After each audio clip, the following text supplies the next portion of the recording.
500 tahun salah jalan. Mengapa gereja Protestan tak punya otoritas ilahi? Salam teman-teman sekalian, salam jumpa kembali. Semoga semuanya dalam keadaan yang sehat. Hari ini saya ingin membawa teman-teman sekalian menyelam satu pertanyaan yang mungkin akan mengguncang iman teman-teman atau keyakinan teman-teman. Apakah benar gereja Protestan itu memiliki otoritas ilahi seperti yang diklaim? Atau sudah 500 tahun mereka berjalan di jalan yang salah? Teman-teman sekalian, ini bukan sekedar soal beda denominasi. Ini adalah soal siapa yang sungguh-sungguh berdiri di atas fondasi yang diletakkan oleh Kristus sendiri sebagai Tuhan dan Juru Selamat kita. Karena Yesus berkata dalam Matius bab 16 ayat 18 dan ayat 19, "Engkau adalah Petrus, dan di atas batu karang ini aku akan mendirikan gerejaku. Aku akan memberikan kepadamu kunci kerajaan surga." Wow, mendirikan gerejaku dan kunci kerajaan surga. Teman-teman sekalian, ini bukan metafora, ini bukan puisi, bukan pantun, tapi ini adalah mandat surgawi. Karena Kristus sendiri yang memberikan otoritas ilahi kepada Petrus, dan melalui suksesi apostolik, otoritas itu diteruskan kepada para paus dan para uskup dalam gereja Katolik.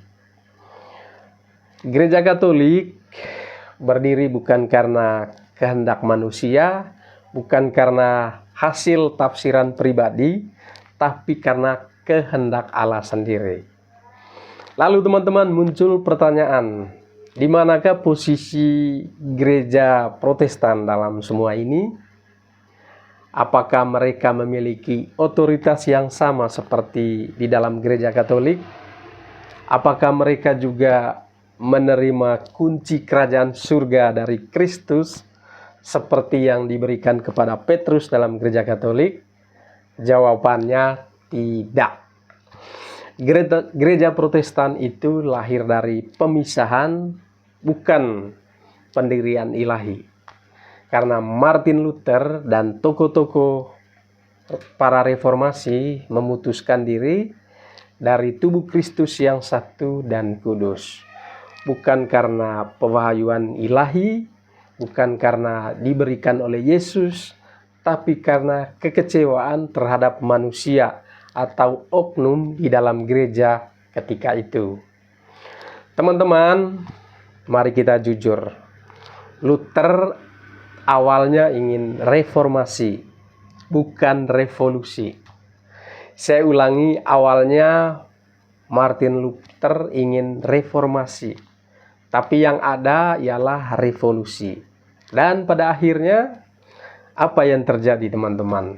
Dia menolak paus, menolak konsili, menolak tradisi suci, menolak magisterium dan banyak hal, dan pada akhirnya menolak struktur otoritas yang ditetapkan oleh Kristus sendiri.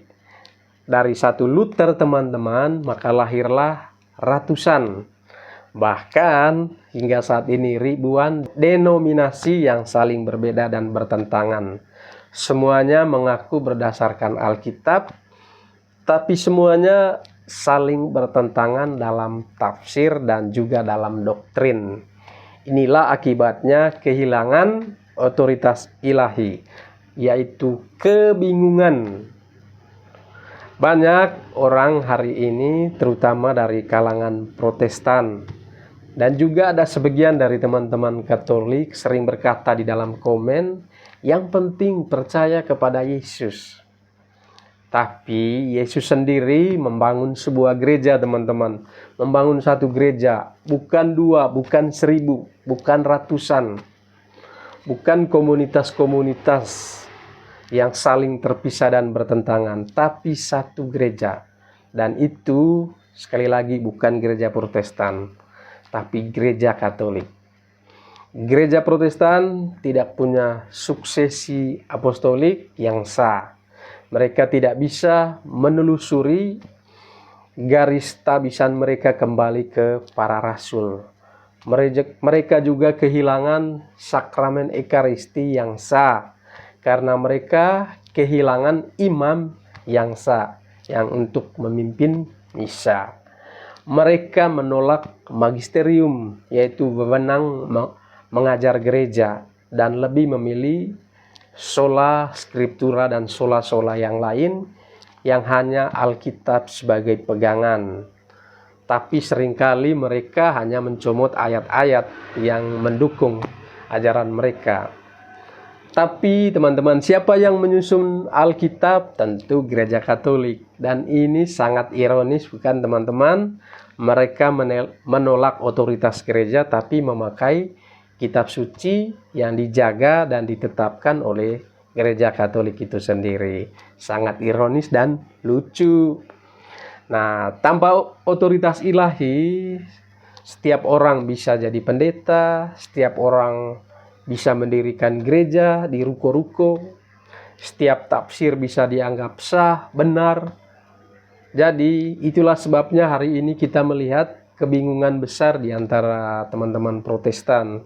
Gereja yang membolehkan pernikahan sesama jenis, gereja yang menolak baptisan bayi, gereja yang bilang Ekaristi itu cuma hanya simbol, baptisan, bahkan ada Protestan yang lain bilang hanya harus diselam. Semua itu ribut karena bebas tafsiran, semua menurut versi-versinya sendiri. Tapi saudara-saudariku, pertanyaannya lagi, apakah Yesus mendirikan gereja-gerejaku? Tentu hanya gerejaku. Karena Yesus tidak ingin gerejanya tercerai-berai seperti yang terjadi saat ini, yang saling bertentangan, yang bisa diganti namanya sesuka hati. Teman-teman sekalian, Tuhan Yesus hanya mendirikan gereja yang satu, gereja yang kudus, yang Katolik, yang apostolik. Dan itu hanya satu, yaitu gereja Katolik. Gereja ini berdiri di atas fondasi para rasul. Gereja ini mempertahankan tradisi suci, warisan dari bapak-bapak gereja, para rasul secara utuh.